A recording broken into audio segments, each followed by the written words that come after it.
Et salutations aux authentiques chercheurs de vérité et à tous les passionnés des arts divinatoires. Est-ce que le destin est inévitable? La vie des hommes est-elle écrite quelque part dans la tablette des destinées, comme le croyaient les anciens Babyloniens? Si tel est le cas, peut-on éviter la fatalité? Aux alentours du 1er siècle de notre ère, l'empereur Domitien était en proie aux affres de la fatalité. Il voulait se défaire d'une malédiction. Quand il était petit, en effet, un astrologue perse lui avait prédit sa mort violente et prématurée. Il voulait à tout prix prouver le contraire. Il voulait à tout prix trouver une issue, une échappatoire. Un jour, il convoqua Asclétarion, un grand astrologue de son état, au sommet d'une colline. Il le convoque, et il lui dit « Connais-tu ta propre fin ?» L'astrologue lui répondit « Oui, sire, je mourrai des mains d'un empereur, et mon cadavre sera déchiqueté et dévoré par les chiens. » L'empereur ordonna la mort de l'astrologue.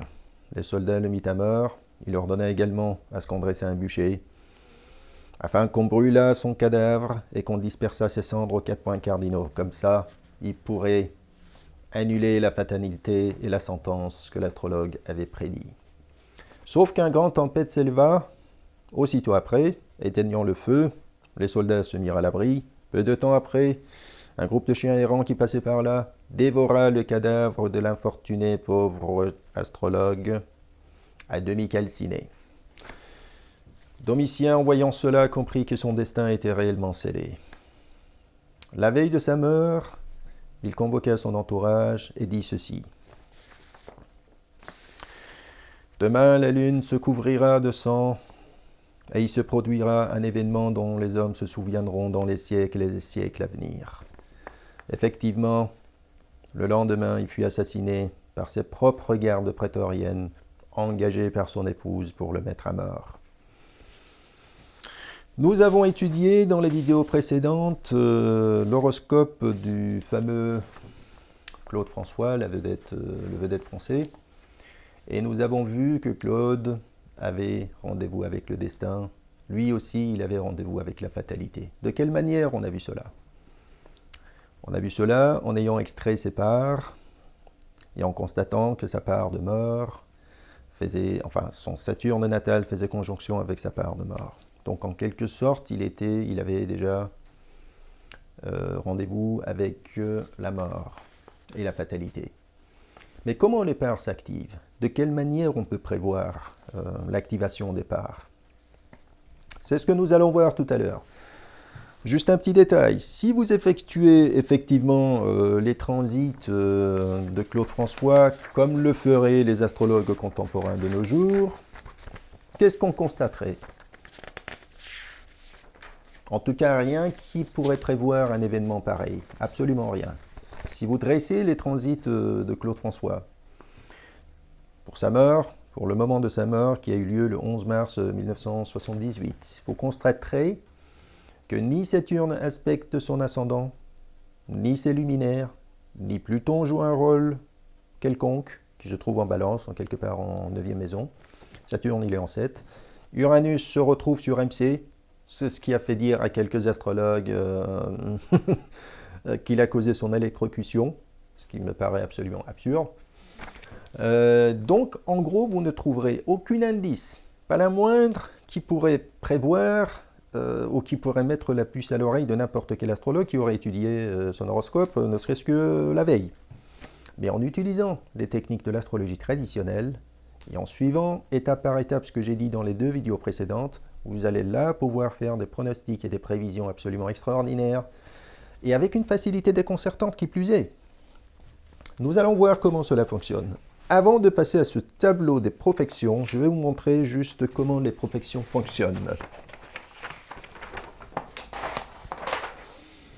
Ici, nous avons donc l'horoscope du fameux Claude François. J'ai pas mis les transsaturniens, il n'y a pas besoin. Et ici, j'ai calculé pour vous sa profection pour l'année qui a précédé sa mort. Pourquoi? Parce que les profections fonctionnent de cette façon-là. C'est-à-dire que si vous voulez connaître les événements, par exemple de 2016, de l'année à venir, vous devez calculer pour l'année 2015. C'est ainsi, c'est-à-dire quand vous calculez pour 2015, vous allez avoir les événements qui allaient se produire entre 2015 et 2016. Donc, étant donné que Claude François est mort en 1978, nous allons calculer sa profection pour l'année 1977. Il y a juste une exception à cette règle, nous verrons cela tout à l'heure. Donc, nous voici avec la progression. Alors, la progression, c'est quoi? C'est l'une des techniques la plus ancienne, les plus efficaces et les plus fiables utilisées par les astrologues de la cour des empereurs perses de l'Antiquité. On utilisait ces techniques pour prévoir au niveau de l'astrologie mondiale. L'issue était par rapport aux événements qui allaient arriver à l'Empire, ou au roi ou aux nobles. Voilà pourquoi on utilisait en fait la profection. C'est une technique extrêmement fiable qui a été utilisée par tous les astrologues de l'Antiquité. En persan, on appelle cela Borge Enteha. Alors, la profection consiste à faire tourner la roue du zodiaque dans le sens des aiguilles d'une montre de 30 degrés chaque année. Les planètes et l'ascendant restent au même degré. C'est juste le roue du zodiaque qui change de place. Et effectivement, c'est un événement astronomique qui se produit. Une fois qu'on est né, la position du zodiaque ne reste pas stable. Le zodiaque continue à tourner. Si vous voulez, c'est nous qu'on continue à tourner. Alors, par exemple, quand Claude était né, son ascendant, ici, il est situé à 29 degrés de Capricorne. Admettons qu'on calculerait sa progression pour la deuxième année de sa naissance.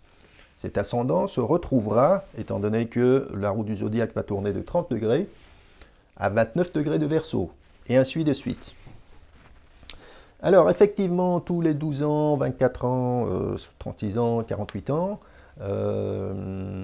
l'horoscope de la profection se cale sur l'horoscope de la naissance. À ce moment-là, il y a d'autres techniques que l'astrologue peut utiliser pour déduire des événements. Et tout cela, on le verra effectivement dans les cours que j'ai préparés pour vous. Si vous voulez adhérer à mes cours, vous allez sur mon site et vous avancerez étape par étape. Évidemment, moi j'ai simplifié les choses ici. Il y a énormément d'autres secrets, d'autres subtilités. Tout cela, vous l'apprendrez dans mes cours. Mais continuons. Alors là, on a calculé donc la profection de Claude François pour l'année 1977. Qu'est-ce qu'on constate? La première chose qu'on constate, justement, effectivement, avant d'en arriver là, vous devez faire ceci. Tabula radicum profectionum. Ça, c'est le tableau des profections. C'est d'une importance primordiale. Ce tableau, en persan, on l'appelle Jadvale Enterol et Tahovil. En quelque sorte, ça veut dire le tableau de la succession des nativités. Permet à l'astrologue de voir et de prévoir tous les événements majeurs qui peuvent se produire dans une vie donnée. Si vous dressez ce tableau pour vous-même, ou pour vos amis, ou pour qui vous ferez l'horoscope, avec un peu de sagesse, avec un peu de subtilité et un peu d'intuition, vous pouvez prévoir pratiquement tous les événements majeurs de votre existence. Vous allez extraire vos parts, vous savez où sont situées vos parts importantes, dans quelle maison, dans quel degré, et en consultant ce tableau, vous saurez quand ces parts seront activées. Et nous allons voir comment cela fonctionne. Ici, vous mettez dans l'ordre qui suit l'ascendant, la Lune, le Soleil. On a les glyphes de planètes, Saturne, Jupiter, Mars, Vénus, Mercure, MC et la part de fortune. Si vous le souhaitez, vous pouvez ajouter d'autres cases par ici, d'autres colonnes, et ajouter par exemple d'autres parts, chose que je fais. Par la suite, vous reproduirez exactement les chiffres qui sont situés là. Là, ce sont les chiffres de l'année de la nativité. 1, 13, 25, 37, 49, 2, 14, 26, 38, 50, et ainsi de suite. Ici, vous remplissez ces cases en reportant les degrés de l'ascendant et des planètes de l'horoscope que vous étudiez, sur laquelle vous voulez dresser le tableau. Donc, dans le cas de Claude François, son ascendant à 29 de Capricorne donc, se situe là, la Lune à 26 de Gémeaux, et ainsi de suite. Ici, vous devez donc suivre l'ordre des signes. Étant donné que l'ascendant il est en Capricorne, le signe qui suit, c'est le Verseau. Ensuite, on a le Poisson, Bélier, Taureau, Gémeaux, etc., etc. Et pareil pour les autres colonnes. Donc, les signes ici changent par rapport à ce que vous avez mis sur la première colonne. En constatant et en étudiant cette colonne, qu'est-ce qu'on constate? Qu'à l'âge de 38 ans, le Soleil va se trouver en Bélier. Et étant donné que le Soleil il est à 11 de Verseau, il va se retrouver quelque part à 11 degrés de Bélier. Saturne également à 13 degrés de... Excusez-moi, Soleil il est en Verseau, il va se retrouver en Bélier. Et Saturne en Bélier va se retrouver en Gémeaux. Étant donné que Saturne il est aussi à 13 de Bélier, il va se retrouver quelque part à 13 degrés de Gémeaux. C'est ce que nous allons voir avec le tableau que je vous ai montré tout à l'heure. Donc ici, le Soleil profecté se retrouve à 11 degrés de Bélier, étant donné que les profections font tourner la roue du zodiaque. Si vous voulez, les profections est une technique qui permet de constater les changements zodiacaux. Donc en fait, c'est l'influence céleste. Si on calcule les profections, on s'en rend compte de l'influence du ciel. Le ciel change, les constellations changent, donc c'est quelque chose qui permet de constater l'influence supérieure, l'influence du ciel. Les profections sont toujours accompagnées des révolutions solaires. C'est deux techniques complémentaires qui sont toujours utilisées ensemble. On n'utilise jamais les révolutions solaires tout seul. Justement, étant donné que, vous savez, en fait, jusqu'aux alentours de, on va dire, de 13e siècle, 11e, 13e siècle, jusqu'aux alentours de 16e siècle, les astrologues occidentaux utilisaient les mêmes règles utilisées par les astrologues, les grands astrologues de l'Orient, comme Abu Machar, Abu Ali al-Khayyat, Al-Razvini et autres. Sauf qu'à partir du XVIe siècle, il y a un événement qui se produit en Occident, c'est que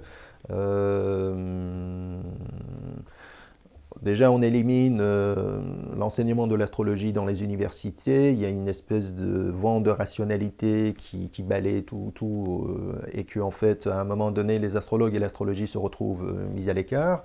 À ce moment-là, cela dure d'ailleurs pendant quelques siècles, jusqu'au début du XXe siècle ou fin XIXe siècle où l'astrologie retrouve une renaissance. Sauf qu'en attendant, les astrologues contemporains ont perdu énormément de techniques qui avaient hérité des anciens, surtout les techniques de l'astrologie traditionnelle. Ce qui se passe, c'est qu'aujourd'hui, par exemple, on attend tant bien que mal, grâce à Folgin d'ailleurs, je pense, il a écrit un livre sur les révolutions solaires, et c'est un peu comme ça que les révolutions solaires, c'est une technique d'ailleurs qui a été mise au point par Abu Machar, il ne faut pas l'oublier. C'est un peu comme ça qu'aujourd'hui, en fait, les gens, les astrologues utilisent la révolution solaire sans savoir qu'en fait, la révolution solaire, c'était juste un maillon des autres techniques prévisionnelles utilisées par les astrologues persans pour effectuer des pronostics et des prévisions d'une justesse et d'une efficacité qui dépassent l'entendement. Donc voilà pourquoi, en fait, les profections montrent l'influence céleste. Et quand vous reportez ce que vous avez déduit dans les profections, dans la révolution solaire, là vous allez comprendre où cette influence céleste va se produire dans la vie terrestre, si vous voulez, dans les maisons. À ce moment-là, voilà à quoi ça sert les révolutions solaires. Je parle en simplifiant les choses. Donc on a vu que le Soleil va se retrouver en Bélier à 11 degrés de Bélier. Qu'est-ce qu'on avait à 11 degrés de Bélier ? Si vous vous souvenez bien, à 11 degrés de Bélier, il y avait la part de la mort. Donc le Soleil, qui est l'une des luminaires principales, c'est la vie, va se retrouver sur la part de la mort. Mais c'est pas le seul indice. Ça aurait été le seul indice, il se pourrait qu'il aurait eu un accident, il pourrait s'en sortir, peut-être. Sauf qu'on voit également Saturne progresser, qui va se retrouver à 13 degrés de Gémeaux, et à 13 degrés de Gémeaux, il y avait quoi? Ici, bon, effectivement à 14, à peine à 1 degré, on avait la part de la fortune. La part de fortune qui est en fait une part lunaire, donc c'est l'âme. Donc Saturne conjonction part de fortune, Saturne profecté conjonction part de fortune, ça veut dire en gros l'âme fortune. Et donc les deux indices qu'on a vus là combinés ensemble, effectivement, présagent quelque chose de beaucoup plus grave qu'on peut s'y attendre. Donc effectivement, si un astrologue avait étudié l'horoscope de Claude François d'après les préceptes de l'astrologie ancienne et traditionnelle, il aurait tout de suite vu qu'à 38 ans, Claude aurait rendez-vous, malheureusement, avec la fatalité et avec la mort. Cette technique est éprouvée. Et vous pouvez l'utiliser, comme je l'ai dit, pour tous les autres personnes de votre entourage ou pour qui que ce soit. Je vous ai dit, il y a juste une exception dans les règles des profections, c'est lorsque le soleil et l'ascendant occupent tous deux le même signe. Et dans ce cas, par exemple, je vais vous donner un exemple d'un jeune homme. Où est-ce que j'ai mis ça? C'était Elliot Rodger, je pense. Oui. Elliot Rodger, un jeune homme d'origine américaine. Bon, il est natif d'Angleterre. Ce jeune homme, en fait, va donc... enfin, il a eu une vie un peu tourmentée, il se croit à l'écart. On ne va pas rentrer dans les détails de son horoscope, mais c'est un natif de Lion, ascendant Lion. Donc, c'est le cas, c'est l'exception dont je vous parlais. Dans les cas des gens qui occupent le même signe en ascendant et en signe solaire, il faut utiliser le même année pour déduire des événements. Donc, par exemple, si vous voulez calculer pour connaître des choses sur la vie de cette personne-là, au lieu de calculer une année, l'année précédente ou l'année en cours, vous calculerez l'année même. Dans le cas d'Elliot Rodger, donc Lion, ascendant Lion, bon, Soleil en 12, opposition Saturne, effectivement, bon, ascendant, conjonction Régulus. Quand vous avez l'ascendant qui fait conjonction avec Régulus, une étoile fixe d'une puissance extrêmement grande, la personne a beaucoup d'énergie. Si cette énergie est frustrée, si cette énergie ne trouve pas un moyen pour s'exprimer, souvent ça peut causer des accidents, ça peut causer de grands problèmes, ça peut causer une espèce d'explosion émotionnelle. Dans le cas de Elliot Rodger, qui à un moment donné, effectivement, il pète un plomb, il se met en voiture et il commence à flinguer les gens sur la route, essentiellement d'ailleurs, il tire sur des filles. Ce périple se termine par sa propre mort. Et si vous calculez effectivement ici les profections pour l'année de sa mort, vous constaterez encore une fois deux événements, enfin si vous voulez, deux indices majeurs. Le premier, c'est en fait Mars profecté qui va se retrouver à 5 degrés de Lion. Alors, il faut savoir que Mars, son Mars, il est maître de 8.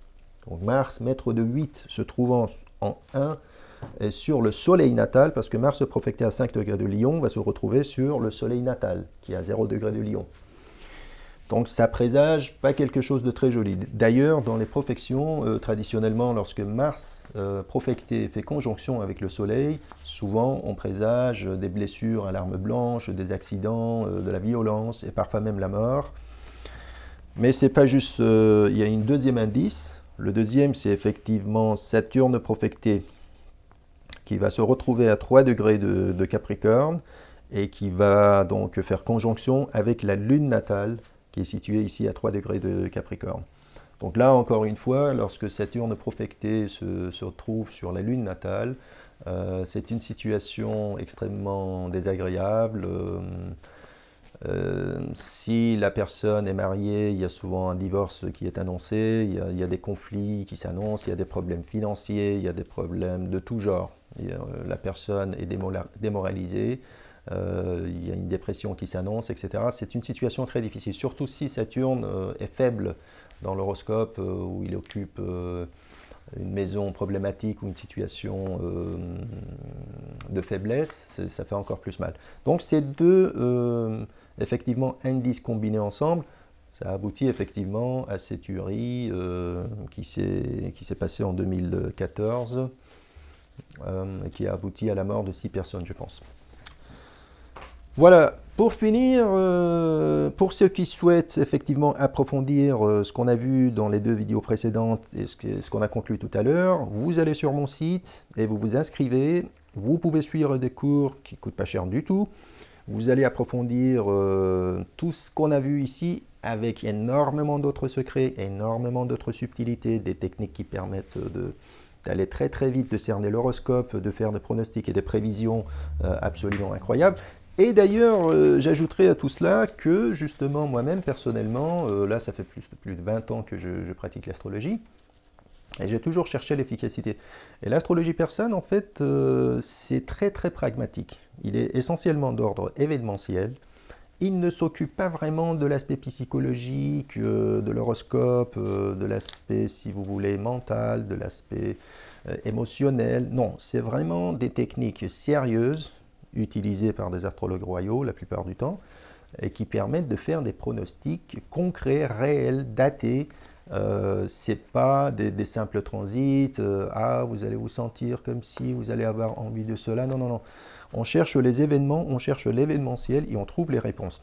D'ailleurs, justement, moi-même personnellement, pour trouver l'efficacité et pour prouver à moi-même d'abord que ces techniques sont réelles et qu'elles sont efficaces, dans ma carrière d'astrologue, j'ai effectué une dizaine de pronostics d'ordre mondial. Je ne parle pas de centaines de dizaines de prédictions que j'ai fait pour ma clientèle, je parle uniquement d'une dizaine de pronostics d'ordre mondial que j'ai effectués et que j'ai annoncé la plupart du temps environ 5-6 mois ou parfois même un an d'avance sur Internet pour justement voir l'efficacité de ces techniques.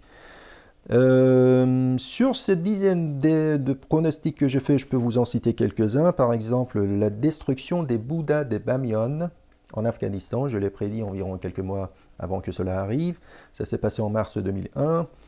J'ai prédit la réélection de Jacques Chirac en 2002. J'ai prédit donc l'élection de Nicolas Sarkozy en 2007. J'ai d'ailleurs prédit l'élection d'Obama pour 2008, toujours en utilisant les techniques de l'astrologie traditionnelle et de l'astrologie persane. J'ai prédit également le soulèvement du 13 juin 2009 en Iran. Alors pour être sincère, j'ai pas exactement, enfin dans ma tête, j'ai pas vraiment vu un soulèvement, si vous voulez, populaire. Moi, je voyais des conflits internes. Je voyais, en fait, pour moi, la révolution islamique allait être confrontée à l'une des crises majeures de son existence. Et j'avais prédit que si la révolution islamique résiste à cette crise et ne tombe pas, ben, ça va durer encore minimum 15 ans, malheureusement. J'ai donc prédit également la réélection d'Obama en 2012. Je me suis trompé une seule fois sur une dizaine de pronostics. Je me suis trompé donc une seule fois. C'était donc la présidentielle de François Hollande. J'avais donc prédit président sortant Sarkozy. Là, je me suis trompé, mais là, en fait, on sort du cadre classique, si vous voulez, et prédictible de l'astrologie, parce qu'en fait, m'étant renseigné par la suite, je m'en suis aperçu qu'en fait c'était juste une passation de pouvoir, c'était juste, en fait c'était un mascarade, c'était pas vraiment une vraie élection. Derrière, en fait, ils avaient déjà conclu des accords et que c'était juste une passation de pouvoir. Mais en dehors de ça, effectivement, sur une dizaine de pronostics que j'ai fait et que j'ai annoncé par avance sur Internet, nous constatons que ça tombe juste. Donc voilà, si vous suivez ces principes, vous allez faire des pronostics et des prévisions qui vont étonner les gens autour de vous et que ça peut aider. Au niveau des conseils de lecture, j'ai choisi pour vous, pour éventuellement des natifs iraniennes qui peuvent lire le persan, j'ai quand même choisi pour eux quelques bouquins. Alors, on commence par ce bouquin, Sowar al-Kawakeb de Al-Soufi. Cet ouvrage est extrêmement connu. Il a été édité, réédité de l'Antiquité à nos jours. C'était l'une des bouquins phares et préférés des astrologues et des astronomes occidentaux. C'est une traduction en persan parce que le manuscrit original a été écrit en arabe. Alors ce livre est très intéressant parce que Al-Soufi en fait donne des descriptions qui sont essentiellement d'ordre astronomique, mais quand même on apprend entre les lignes des choses intéressantes au niveau des vertus des étoiles fixes. Le seul bémol, c'est qu'on a des tableaux par moment qui sont censés de donner les noms et l'emplacement des étoiles fixes. Et malheureusement, la traduction en persan, au lieu de donner les véritables noms en arabe ou en latin ancien, il se contente de donner la traduction. C'est-à-dire, au lieu de dire, par exemple, L'alpha de Auriga, comment on appelle l'alpha de Auriga, qui justement en arabe c'est Al-Hayyot. Au lieu de dire ça, il dit l'étoile qui est située sur l'épaule gauche de l'individu. Bon, à part ça, c'est un ouvrage absolument nécessaire d'avoir dans la bibliothèque. Ça va vous permettre d'avoir une introduction dans l'affaire. Alors, pour les passionnés de l'astrologie, ce qu'on appelle Ahkam et Nujum, voici un ouvrage exceptionnel. Personnellement, j'ai été vraiment étonné. Alors, Nujum Qadim va Bostab an dar Adab Parsi. L'astrologie et son impact sur la littérature persane. Dans cet ouvrage qui est écrit par Dr Abbas Mahir, cet ouvrage a plus de 700 pages, 750 pages. Vous allez apprendre toutes les techniques de l'astrologie ancienne. Alors moi j'ai déjà été étonné de voir ça, vraiment toute la terminologie ancienne sur les techniques, sur les anciens astrologues, pas mal de citations, pas mal de références à de la poésie persane, parce que vous savez qu'en fait une grande partie des connaissances de l'astrologie persane a été transmise par des astrologues qui étaient des poètes. Et à travers leur poésie, ils ont transmis énormément de secrets. Et en dehors de secrets astrologiques, ils ont transmis une espèce de éthique astrologique absolument unique, qu'on ne trouve pas ailleurs dans d'autres cultures astrologiques. On le trouve uniquement dans la littérature poésique et dans le corpus poésique iranien, qui est d'une richesse extraordinaire. Hein. Il y a des milliers de vers, il y a des milliers de poètes. Ils ont écrit vraiment des chefs-d'œuvre. Donc je recommande très chaudement ce bouquin pour tous les chercheurs et passionnés des arts divinatoires qui veulent apprendre les secrets de l'astrologie persane. J'espère que ce vidéo vous a plu. Nous allons nous retrouver désormais ensemble avec des vidéos qui seront beaucoup plus interactifs et qui seront dédiées, si vous voulez, à des questions beaucoup plus spirituelles. On parlera de l'ère de Verseau, on parlera également de ce qui se passe actuellement astrologiquement parlant sur Terre. On parlera également de comment les anciens astrologues de l'Antiquité parvenaient à faire des pronostics sur le plan de l'astrologie mondiale. On parlera de l'horloge cosmique, on parlera de l'ascendant du monde, comment repérer l'ascendant du monde. On parlera des conjonctions, des fameuses conjonctions de Saturne et de Jupiter. Et là, je donnerai des explications que personne jusqu'à présent n'a données sur les secrets des conjonctions de Saturne et de Jupiter. Et je vous promets que ça va chauffer. À bientôt.